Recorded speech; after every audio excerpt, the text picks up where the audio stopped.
So let's say, David, unfortunately, you meet an untimely demise before your lovely wife. And let's say you die with $2 million in assets and the exemption amount is 7 at that time. Well, you didn't use 5. Okay. Well, Dale can then say, I want to port your 5 that you didn't use to her estate. Wow. And then she's going to get 5 plus whatever the amount is when she passes away. Wow. Okay. That's great. So that's really going to apply for people who own businesses, I was. Oh, yeah. That's the big, they're going to get hit if they got a business worth anything. Yes, I mean, Okay. it's businesses, significant investments, really large real estate investors, things like that. But yeah, South Carolina is a good place to die in that respect. Okay. So do you have to be a resident of the state? So what if it's a second home? It depends where your domicile is, and domicile and residence are. You're getting all fancy on me.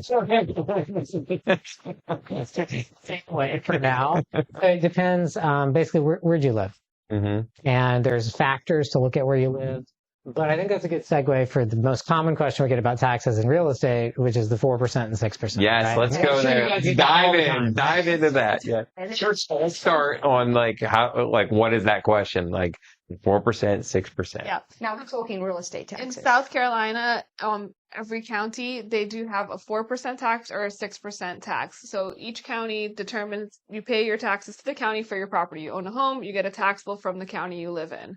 There are 2 different forms you can get. The 4% known as the primary resident rate, or the 6% known as the secondary resident rate.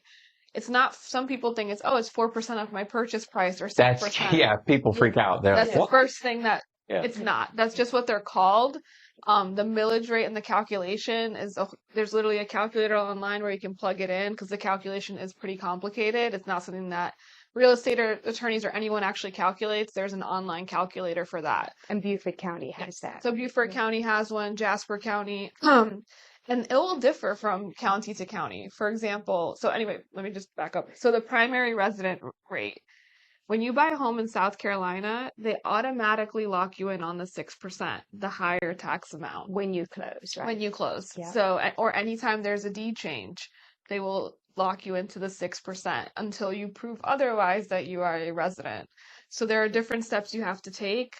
And the perks of closing with Butler in college is we give you a cheat sheet with step 1, 2, and 3. Yes, you do. Yep. So step 1 is to pay your vehicle taxes. Step 2 is to get South Carolina driver's license. And step 3 is to complete that 4% application, the primary resident application. Okay. And the application does have different things that they would like as well, such as tax returns, things of that nature, to prove that you are a resident of South Carolina so that you can qualify for that lower tax rate. In addition, if you're over 65 and have resided in South Carolina for a year, there's an additional homestead exemption, which will knock some money off of that tax amount as well. And But homestead is not legal residence in South Carolina because lots of In other Florida. states call that Yeah. homestead. But Okay. there are 2 different tax breaks in South In Carolina. Florida, Oh. the primary resident, they know it as the homestead. So anytime we have people from Florida closing, they're like, oh, the homestead. I'm like, well, the homestead and the 4% are different. Yeah. 165 and over, one is the primary resident rate. Primary residence. Very What common question, just really quick, Yeah. is we're married. So what if my husband's on the deed and I'm not? Part of the 4% application is, are you married? Yeah. Can I say I'm not? I'm like, well, no. Because that's a lie. And I'm like, oh. You sign on the bottom that Yeah. you swear and attest that, what information you're giving is true. So Right. the only way if you are married and would like to do it that way is if you showed the county a divorce order or a separation order. Mm-hmm. So there are, people think they can finagle the system, but it's pretty clear cut. If you qualify, you get that 4%. You just have to show them that evidence.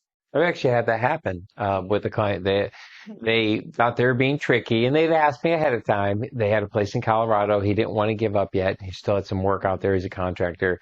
They bought a house here, and they tried to sneak it in. And I get a phone call. He's like, hey, they're billing me, whatever the amount was. And I said, well, did you change your residence? And he said, well, no, I kept my Colorado residence. I said, well, I told you you got caught because, they just put her on deed. He goes, well, she's the only one on deed there. I said, you guys are married and you're living there, so you're not getting it. And also, it sounds like a 2% difference. Or it's like, oh, it's nothing. It's 2%. But it really is a huge difference, especially in Jasper County. It's triple. So let's say if your taxes are estimated to be $3,000 at the primary rate, at the secondary, it can be close to 10, Yeah. 9 to 10. Yeah, I just tell people it's the market value. That's what the 6% is. So if your market value is $100,000, then 6% is the 6,000. Then the millage rate is off that 6,000. So it creates your taxable rate, basically, the 6% or the 4%. Super boring. Everyone's going to go to sleep. Like the actual calculation is, Yeah. market value times whatever percent times the your millage rate, and then if it's primary, subtracting out school fees. That's right. Exactly. Yeah. But the Just that's use why the calculator. I'm going to just be like, it's, figure it out. It's a 0.25% or 5. yours great, and then you can plug in. Hanford has it though. Jasper has one. No, but Jasper's was down for a couple months. Yeah. Oh, so is it back up?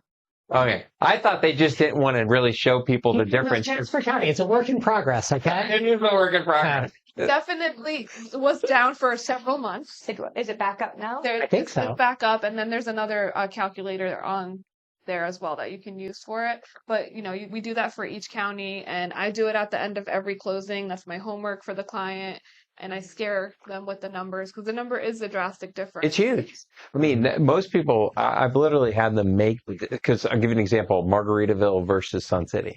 Huge. And I'll tell people, I'll give them their taxes. They're like, it's the same price, same everything, but my taxes are double in Jasper County. It's 4 miles down the road. I'm like, yeah. At Sun City, the difference. Yeah. Oh, yeah. Sun City North, Sun City South. Yeah. And I, not to work for Jasper County here, I will say they have hopes of getting closer to tax equalization, but their tax base is just much smaller than Beaver Right. County right now. Yeah. And it's growing, so they're building things. Leaps and bounds, yeah. it's growing. So, Yeah. But, they are, I call them, I have a term for the speed of things down here. It's called Southern Fast. Southern fast. A special kind of slow.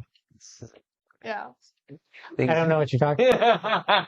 Sorry, I know that you're born here, or not born here. So Moved here when you were Yeah. raised here. circle back on that. So 4% is for residents, 6% is for second homes and investment properties. Exactly. So if Right. you own a home in Bluffton and then you get an apartment and you start renting that out, that apartment, your home, you would want to claim it, I'm assuming, as your primary. Yeah. And then the apartment as the secondary, where that would be the 6%. So you always have to keep in mind, if you are buying investment properties, that they will be charged at that 6% rate. No matter what. And if you're looking online at someone else's property and you're on some website and it shows last year's taxes, it might or might not be what you're going to pay because That's it right. depends on whether they were at 4 or they were at 6.